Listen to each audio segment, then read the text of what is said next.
Hello दोस्तों, मैं अजय कुमार यादव। आप सबको नमस्कार हमारे चैनल गुरुकुल शिक्षा केंद्र में। दोस्तों, आज हम लोग पढ़ेंगे क्लास 10th का फिजिक्स में मानव नेत्र चैप्टर से संबंधित ऑब्जेक्टिव सवाल, जिसको आज हम लोग सॉल्यूशन करेंगे। इससे पहले हमने प्रकाश का अपवर्तन और परावर्तन दोनों चैप्टर एक साथ मिलाकर ऑब्जेक्टिव पढ़ चुके हैं। तो आज हम लोग पढ़ेंगे मानव नेत्र से संबंधित ऑब्जेक्टिव सवाल, और ये परीक्षा में आपको जितना हम ऑब्जेक्टिव बताएंगे ये इसी में से सब आएगा, इसीलिए आपको किसी तरह का कन्फ्यूजन नहीं होगा। आप परीक्षा अच्छे से दीजिए और इसको एक कंप्लीट याद कर लीजिए। याद भी आपको करने की ज़रूरत नहीं है, बट इसको केवल समझ लीजिए और एक बार देख लीजिएगा, दोबारा फिर आपको किसी तरह का समस्या नहीं होगा। और वीडियो को कंप्लीट देखिएगा, स्किप नहीं कीजिएगा, क्योंकि बहुत सारे विद्यार्थी स्किप करके देखते हैं। तो ऐसा नहीं है, हम इस आंसर को बताने के साथ साथ आपको इससे संबंधित कुछ और बातें बताते हैं, जो इससे रिलेटेड अगर आगे सवाल हम लोग पढ़ते हैं तो उसका आंसर आप खुद से ही समझ जाइएगा। तो इसलिए इसको हम आंसर टिक नहीं लगवा रहे हैं, इससे संबंधित और भी आंसर बताएंगे, जो आपको इसमें से लगभग 60-65 सवाल बताएंगे, इसमें से 20-25 सवाल बताएंगे। उसके बाद खुद से आपको आंसर बताने लगिएगा। हम इससे पहले भी वीडियो बनाए थे, क्या बताएं, वीडियो डिलीट हो गया था, इसीलिए इसमें टिक पहले से लग चुका है। तो फिर भी मैं आपको फिर से ये वीडियो बना रहा हूँ और उम्मीद करता हूँ कि समझ में आएगा ही। देखिए, समान नेत्र के लिए दूर बिंदु है। देखिए, किसी भी व्यक्ति का दूर बिंदु जो होता है वो अनंत होता है, क्योंकि वो हर आदमी पर निर्भर करता है। तो वो व्यक्ति कितना दूर तक देखता है वो आदमी पर निर्भर करता है और उसके आँख के पर निर्भर करता है, इसीलिए इसका आंसर अनंत हो जाएगा। लेकिन निकट के लिए, स्पर्श देखने के लिए 25 सेंटीमीटर होता है। इस तरह का सवाल हम लोग आगे पढ़ेंगे। आगे है, अभिनेत्र लेंस की फोकस दूरी में परिवर्तन किया जाता है, पक्षमावी द्वारा होता है। ये आपको मानव नेत्र में हमने पढ़ाया था। अगला है, स्पेक्ट्रम में किस रंग की किरण का झुकाव अधिक होता है? बैंगनी का होता है। आपको मालूम है कि प्रिज्म के सहारे सूरज के प्रकाश को हम लोग पास कराते हैं तो 7 रंगों में बंटता है। तो सबसे नीचे वाला जो रंग होता है वो बैंगनी होता है और सबसे ऊपर लाल होता है। तो इस तरह के सवाल को आपको कन्फ्यूजन में नहीं रहना है। आगे सवाल है, स्पेक्ट्रम प्राप्त करने के लिए किसका उपयोग होता है? तो प्रिज्म का उपयोग होता है, अभी हमने बताया था। आगे सवाल नंबर 5 है, जो नेत्र निकट की वस्तु को साफ नहीं देख सकता है उस नेत्र में क्या होता है? दूरदृष्टि दोष होता है, क्योंकि जिसमें दोष होगा वही उसको दिखेगा, जिसमें दोष नहीं होगा वो नहीं दिखेगा, ये कंसेप्ट होता है। तो जो निकट की नहीं देखता है इसका मतलब दूर का दिखता है, तब दूरदृष्टि होगा, उल्टा होता है, कंसेप्ट याद रखिएगा। और जब दूर निकट दृष्टि दोष होगा तो निकट दिखेगा, दूर नहीं दिखेगा।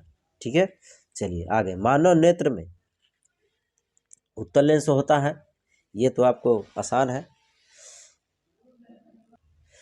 आगे सवाल नंबर 7 है, मानव नेत्र वस्तु का प्रतिबिंब निम्न में से किस भाग पर बनाता है? रेटिना पर बनाता है, ये याद रखना है। मानव नेत्र के रेटिना पर बनने वाला प्रतिबिंब होता है वास्तविक और उल्टा होता है, तभी तो सीधा दिखेगा कोई भी वस्तु। आप अगर वो उल्टा नहीं बनेगा उस पर प्रतिबिंब, तो जो हम लोग वस्तु बाहर देखते हैं वो उल्टा दिखने लगेगा, इसीलिए वहाँ उल्टा बनता है तो बाहर सीधा दिखता है। क्योंकि प्रतिबिंब जब हमारे आँख का जो प्रकाश होता है उस पर फोकस पड़ता है, फिर उसका वापस लौटता है, इसके वजह से हम उसको देखते हैं। जो सूरज के प्रकाश से के वजह से हम किसी वस्तु को देखते हैं तो उसका अपवर्तित किरण हमारे आँखों तक पहुँचता है, तभी किसी वस्तु को देखते हैं। तो उल्टा बनना तो लाजमी है, तभी जाकर तो हम उसको सीधा देखेंगे। ठीक है, चलिए। टिंडल प्रभाव प्रकाश की कौन सी परिघटना को प्रदर्शित करता है? तो ये प्रकाश का प्रकीर्णन होता है, टिंडल प्रभाव। क्योंकि टिंडल प्रभाव जो होता है वो कुहासा में होता है, और साथ ही साथ तेल लगा या ग्रीज लगा कागज से होता है। इसमें होता क्या है, पूरी तरह से प्रकाश जो है पार नहीं करता है, इसमें कुछ प्रकाश जो है वापस लौट जाते हैं टकरा कर कुहासा से। कुहासा में देखते हैं पानी की छोटी छोटी बूंदें होती है, साथ ही साथ दूध में भी होता है। तो इस तरह से उससे टकरा कर वापस आ जाते हैं, कुछ पार कर जाते हैं। इसी घटना को हम लोग टिंडल प्रभाव कहते हैं।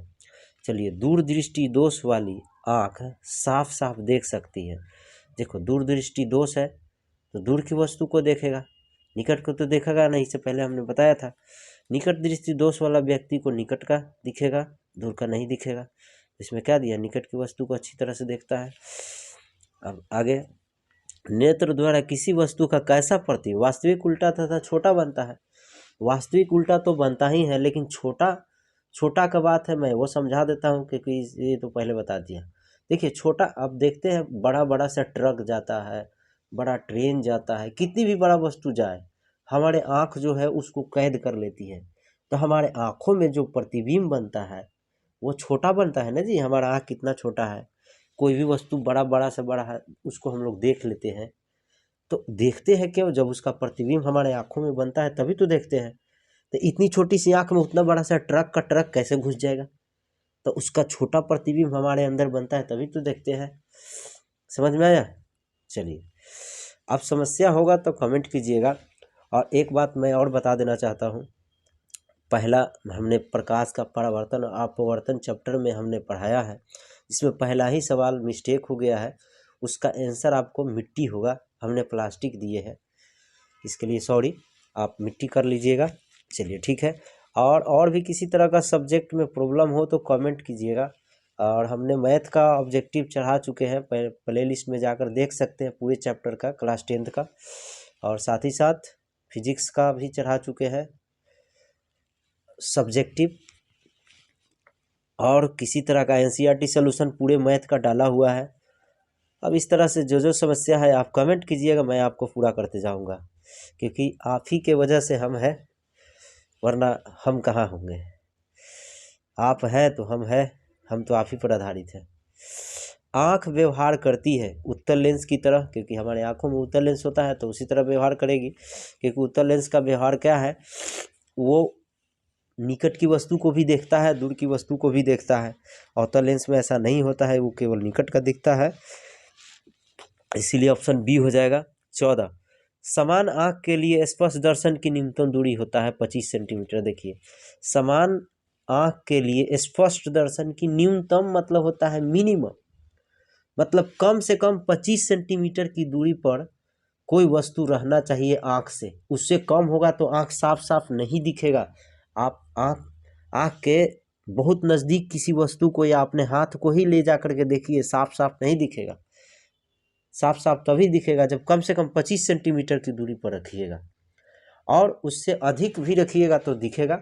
मतलब 25 सेंटीमीटर लास्ट है, उससे अधिक रखिएगा तभी दिखेगा साफ साफ, वरना साफ साफ नहीं दिखेगा। इसका कहने का मतलब ये है, इससे कम नहीं होना चाहिए, अधिक चलेगा। ठीक है। चलिए, ये सवाल ये सब बहुत इंपॉर्टेंट है।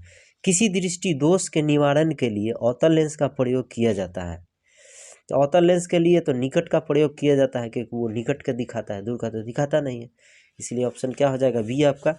अगला है, तरंगदैर्घ्य को सामान्य व्यक्त किया जाता है। देखिए, ये क्वेश्चन बहुत अच्छा है, बट इसमें आंसर गलत दिया है। एक बार और मैं बता देना चाहता हूँ, ये तो मैंने गाइड से बता रहा हूँ क्योंकि अभी समय बहुत कम है, वरना हम आपको खुद से लिख कर बताता। बट ये जो गाइड है इसमें सवाल बहुत अच्छे अच्छे हैं, और इसमें गलती आंसर दिया है जिसको हम सुधार कर बताऊंगा। इसीलिए किसी भी गाइड मार्केट से जो खरीदते हैं उसको खरीद कर रटना नहीं है, उसका आंसर समझना ज़रूरी है, क्योंकि उसमें आंसर बहुत गलतियाँ होते हैं। क्योंकि होता क्या है कि 1 से 2 महीने में कोई भी कंपनी किताब छाप के बेच देता है, उसका तो मार्केटिंग करना, उसको पढ़ना तो है नहीं। और जो आप 12 महीना का सिलेबस है वो 1-2 महीना में कैसे रट लीजिएगा। इसके लिए वो जल्दी जल्दी में क्या करता है, उसका गलत आंसर और क्वेश्चन भी गलत छपाता है। तो इसीलिए उस तरह का काम नहीं कीजिए। जब तक आप किसी वीडियो को, मैंने आपको सब आंसर दे रहा हूँ, मैं इस पर विश्वास कीजिए, इसमें बहुत सारा गलतियाँ है जिसको सुधार कर आपको दिया जाएगा। तो ये गलती आंसर है, तरंगदैर्घ्य को समान व्यक्त किया जाता है सामान्यतः वो हम आगे बताऊंगा, क्योंकि ये सवाल आगे भी है। तब तक आप इसके लिए इंतज़ार कीजिए, सेम क्वेश्चन आगे है और खुद से भी थोड़ा पढ़े हैं तो सोचिए क्या होगा। ऐसे तो इसका आंसर मैं यहाँ पे दे चुका हूँ, बट कन्फ्यूजन रखूँगा अभी। चलिए, निकट दृष्टि दोष में किस लेंस का प्रयोग होता है? तो निकट दृष्टि दोष मतलब निकट का दिखेगा, तो अवतल लेंस, अभी तो मैंने ऊपर बताया। चलिए, जरा दृष्टि दोष में दूर करने के लिए काम लाया जाता है लेंस, बाइफोकल लेंस होता है, यानी कि उत्तल अवतल दोनों होता है। बाई मतलब दो होता है, इसी को द्विफोकसी लेंस भी बोलते हैं हिंदी में, अंग्रेजी में बाइफोकल बोलते हैं। तो जरा दृष्टि दोष में होता क्या है, निकट की वस्तु भी नहीं दिखेगा ना दूर का दिखेगा, तो दोनों का प्रॉब्लम हो जाएगा। तो इसीलिए दोनों तरह के लेंस वाले चश्मा का प्रयोग किया जाता है, समझ गया ना। चलिए, ये स्थिति लगभग 50-40 के पार होने के बाद होता है। श्वेत प्रकाश में कितने वर्ण होते हैं? 7। ये तो बहुत आसान है। श्वेत प्रकाश किसको बोलते हैं? सूर्य के प्रकाश को बोलते हैं। श्वेत प्रकाश की किरण जब किसी प्रिज्म से होकर गुजरता है, तब जो वर्ण सबसे अधिक विचलित होता है वो क्या होता है? बैगनी होता है। सबसे विचलित जो होता है बैगनी होता है, याद रखिए, क्योंकि सबसे नीचे बैगनी ही होता है। आगे सवाल नंबर 21 है, श्वेत प्रकाश जब प्रिज्म से होकर गुजरती है तो जो वर्ण सबसे कम विचलित होता है वो लाल है। सबसे ऊपर लाल होता है, कन्फ्यूजन नहीं, समझते चलिए। और समस्या हो तो कमेंट करते रहिएगा। अगला सवाल है, प्रिज्म के भीतर होकर गुजरने वाले श्वेत प्रकाश अपने विभिन्नता घटकों को विभाजन को कहते हैं, वर्ण विक्षेपण कहते हैं।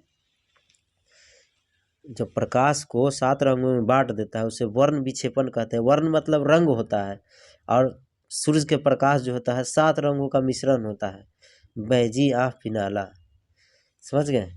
इसको शॉर्ट में ब्लू, हरा, नीला, बैगनी, वायलेट और रेड बोलते हैं, ठीक है। चलिए आगे, प्रकाश के किस वर्ण के लिए तरंगदैर्घ्य अधिक होता है? तो ये लाल के लिए होता है, क्योंकि लाल सबसे ऊपर होता है। प्रिज्म से निकलने वाले श्वेत किरणें क्यों 7 रंगों में विभक्त हो जाती हैं? तो सूर्य का श्वेत प्रकाश 7 रंगों का मिश्रण होता है, इसीलिए 7 रंगों में क्या होता है? बट जाता है, और प्रिज्म जो है 7 रंग में बांट देता है। सूर्य के प्रकाश को प्रिज्म से गुजारिएगा 7 रंग में बांट ही देगा, क्योंकि वो 7 रंग का मिश्रण होता है, और प्रिज्म उसको अलग अलग कर देता है। प्रिज्म में ऐसा गुण होता है, ठीक है ना, कोई नहीं बांट सकता है। चलिए आगे, कांच के प्रिज्म से गुजरने वाली विभिन्न वर्ण की किरण का विचलन भिन्न भिन्न होता है। क्यों होता है? भिन्न भिन्न रंगों का प्रकाश कांच में भिन्न भिन्न चाल से चलता है, इसीलिए क्या होते हैं? विभिन्न रंगों में बट जाते हैं, विचलन अलग अलग होता है, समझ गए। आगे, प्रिज्म से गुजरने पर सूर्य के प्रकाश की किरणें विभिन्न वर्णों में बट जाते हैं, क्योंकि विभिन्न रंगों की किरणों का विचलन भिन्न भिन्न होता है। वो सेम सवाल है। अगला, एक उत्तल लेंस की फोकस दूरी 20 सेंटीमीटर, इसकी क्षमता क्या होगा? देखिए, हम लोग पढ़े हैं P बराबर 1/f, अगर ये मीटर में है तो। अगर सेंटीमीटर में हमारा सवाल है तो 100 हो जाएगा, क्योंकि 1 मीटर में 100 होता है। एफ का मान कितना दिया है? 20 है। क्या? उत्तल लेंस। तो उत्तल लेंस में फोकस दूरी क्या होता है? प्लस में काटेंगे तो क्या आ जाएगा? +5 डायोप्टर, क्योंकि क्षमता जो होता है वो किस में होता है? डायोप्टर में मापा जाता है क्षमता का मात्रा, ठीक है। इसको P से इंडिकेट करते हैं। तो +5D तो है नहीं इसमें, इसलिए कोई नहीं आंसर होगा, ऑप्शन डी हो जाएगा। चलिए, पुतली के साइज को नियंत्रित करता है परितारिका या आइरिस बोलते हैं इसको, याद रखिएगा। किस दृष्टि दोष को अवतल उत्तल दोनों लेंस को द्विफोकसी लेंस द्वारा संशोधित किया जाता है? तो जरा दूरदृष्टता या जरा दृष्टि दोष कहते हैं इसको।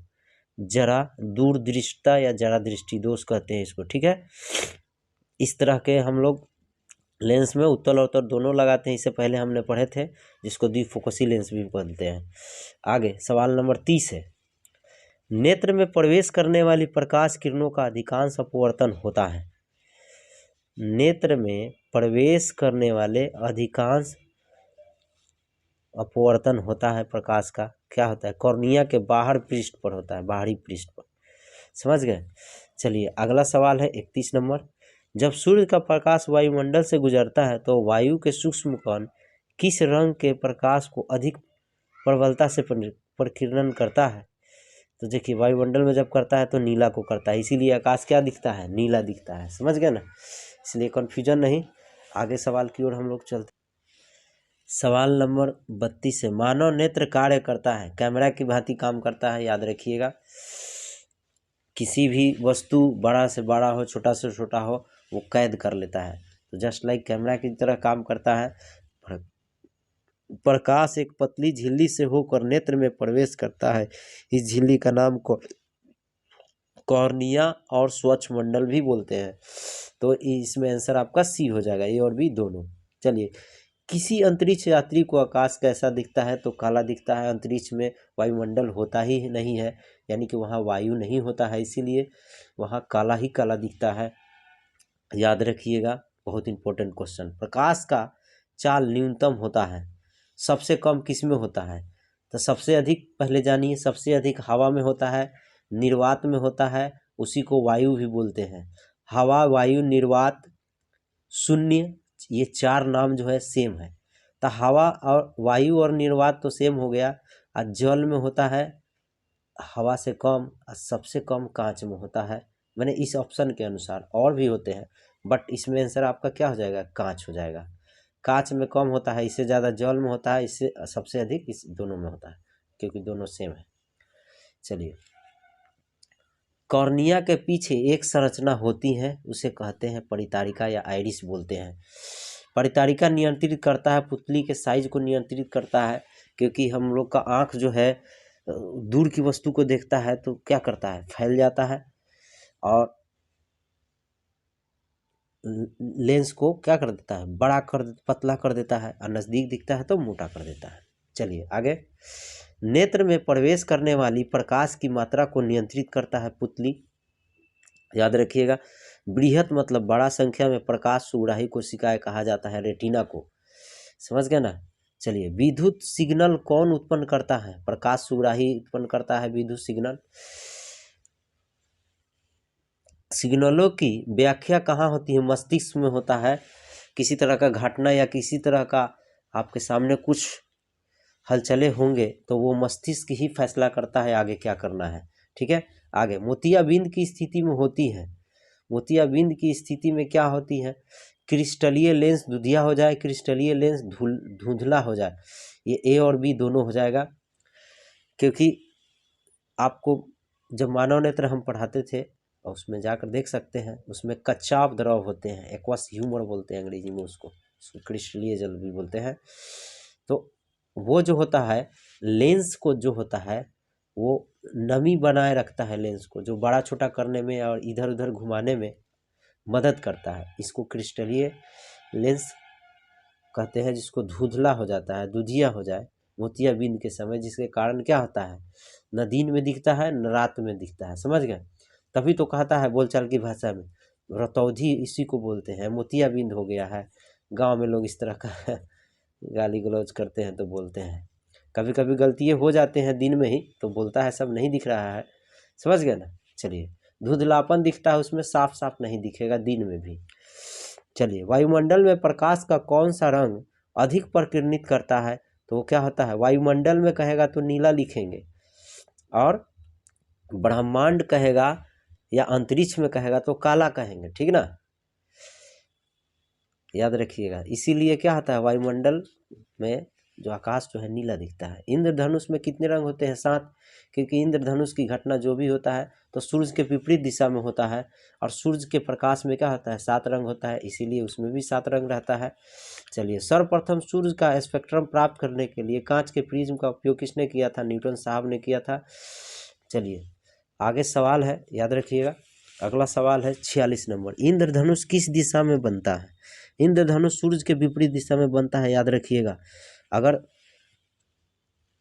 सूर्य पूर्व दिशा में है तो इंद्रधनुष की घटना जो होगा वो पश्चिम दिशा में होगा, ठीक उसके विपरीत दिशा में होता है। समझ गए ना, याद रखिएगा। ये कब होता है? बरसात के मौसम में होता है। बरसात जब होता है और उसी समय ये घटा गरजती है तो उसमें इंद्रधनुष दिखता है।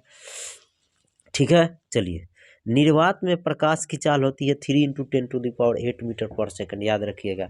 निर्वात का है, वायु का है, हवा का है, शून्य का है, यही होगा, ठीक है। चलिए आगे, वायुमंडल की अपवर्तन के कारण सूर्य हमें वास्तविक सूर्योदय से लगभग कितने मिनट पहले दिखाई देता है? 2 मिनट पहले दिखाई देता है, ठीक है। आगे, निम्न में से किस माध्यम में प्रकाश की चाल अधिकतम? हवा में होता है, जो अभी यहाँ बताया है ना, हवा, निर्वात, वायु, शून्य सब एक ही होता है। इसके बाद जो होता है वो किस में होता है? तो वो होता है जल में, 2.5 × 10⁸ मीटर पर सेकंड होता है, ठीक है। इसके बाद होता है कांच में 2 × 10⁸ मीटर पर सेकंड होता है, सॉरी। और जल में होता है 2.25 × 10⁸ मीटर पर सेकंड, ठीक है। चलिए आगे, सूक्ष्म कणों का एक विषमांगी मिश्रण होता है वायुमंडल। वायुमंडल में ढेर सारे छोटे छोटे कण मिला होता है, जिसको विषमांगी मिश्रण कहते हैं। चलिए आगे, प्रकाश का प्राथमिक वर्ण लाल, हरा, नीला होता है, यानी कि इसमें से सभी होता है। टिंडल का प्रभाव देखा जा सकता है, जंगल में देखा जा सकता है। हमने बताया कि प्रकाश क्या होता है, पूरी तरह से आड़ से पार नहीं करता है, इसीलिए क्योंकि जंगल में ढेर सारे लकड़ी होते हैं, ढेर सारे बड़ा बड़ा पेड़ पौधा होता है, जिससे प्रकाश जो है जंगल में पूरी तरह से नहीं जा पाता है, कुछ जाता है कुछ नहीं जाता है, जिसके कारण प्रकाश कुछ वापस लौटता है। इसी घटना को हम लोग क्या बोलते हैं? टिंडल प्रभाव। और कुछ क्या करता है? पास कर जाता है। तो जंगलों में होगा, बाजार में नहीं होगा, न खेतों में होगा, इनमें से ये सब नहीं होगा, जंगल में होगा, ठीक है। चलिए, वायुमंडल नहीं होता है तो आकाश कैसा प्रतीत होता है?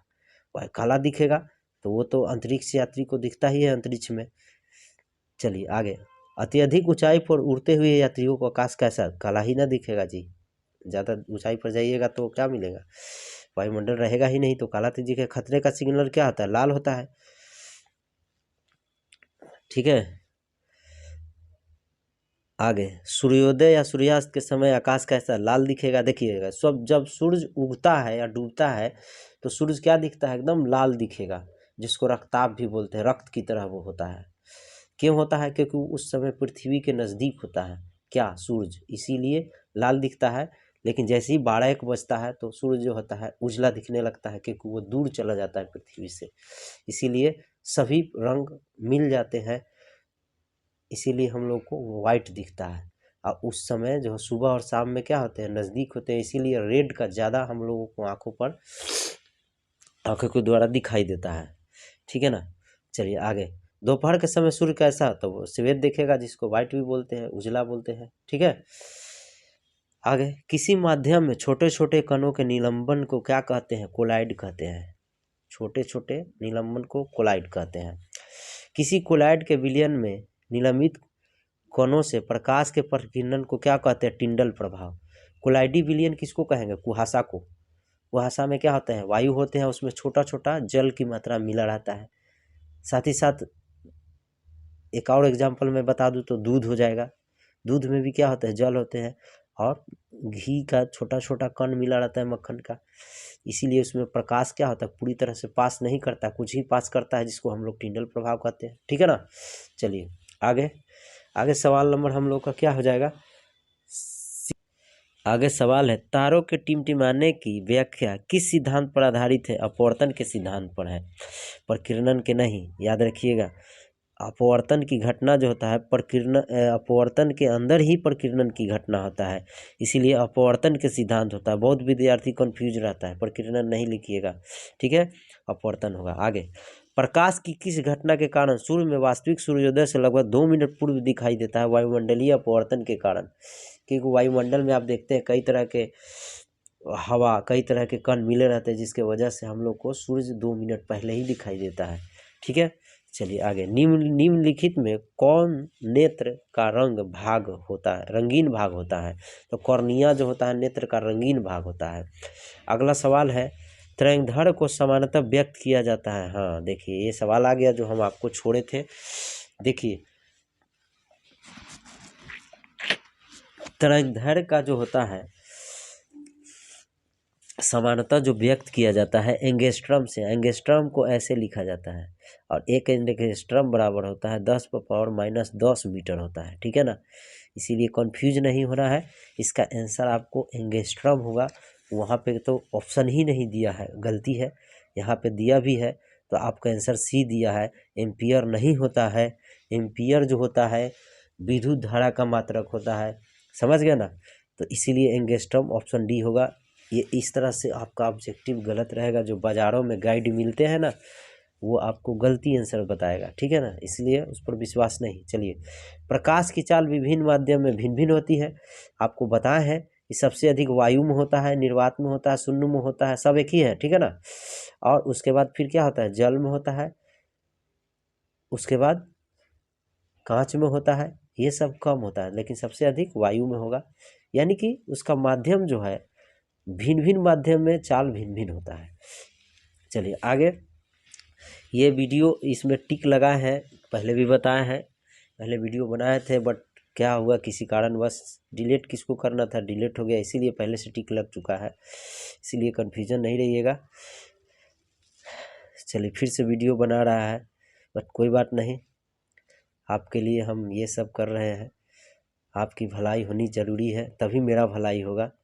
तो वायु में प्रकाश की चाल निर्वात की अपेक्षा क्या, दोनों तो सेम ही है जी, वायु निर्वात हवा शून्य, तो समान ना होगा, ऑप्शन हो जाएगा आपका समान बराबर।